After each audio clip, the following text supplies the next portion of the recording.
Assalamualaikum warahmatullahi wabarakatuh. Perkenalkan, nama saya Usman Suhaib.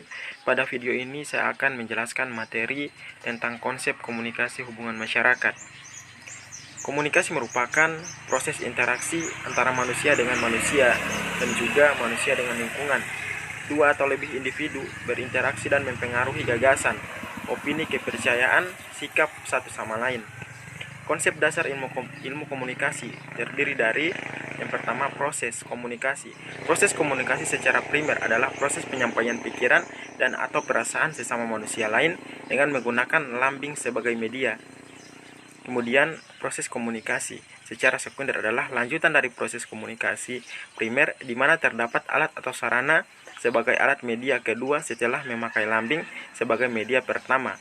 Dan pesan oleh manusia kepada manusia lainnya. Kemudian jenis-jenis komunikasi, secara garis besar komunikasi dapat dibagi menjadi dua, yakni komunikasi verbal dan komunikasi nonverbal. Komunikasi verbal, ketika kata-kata digunakan sebagai sarana interaksi antara dua atau lebih banyak individu, dikenal sebagai komunikasi verbal, bisa lisan ataupun tulisan.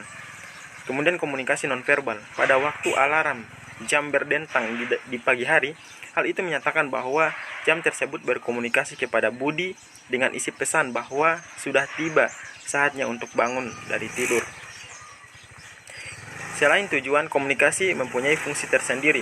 Sebuah kelompok atau organisasi, komunikasi mempunyai 4 fungsi utama. Yang pertama, kontrol. Fungsi ini menjelaskan bahwa untuk mengontrol perilaku anggota dalam suatu organisasi diperlukan cara-cara dalam bertindak. Kemudian motivasi.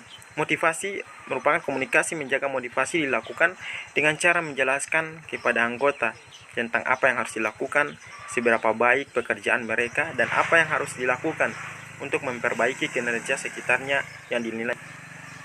Kemudian ekspresi emosional. Fungsi komunikasi ini adalah sebagai jalan keluar dari perasaan-perasaan anggotanya dalam mempengaruhi kebutuhan sosial.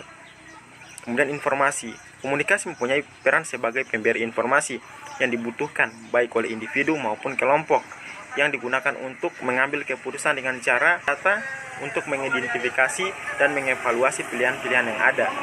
Unsur komunikasi terdiri dari komunikator, komunikan, saluran, media, encoding, decoding, respon, feedback, message, dan noise.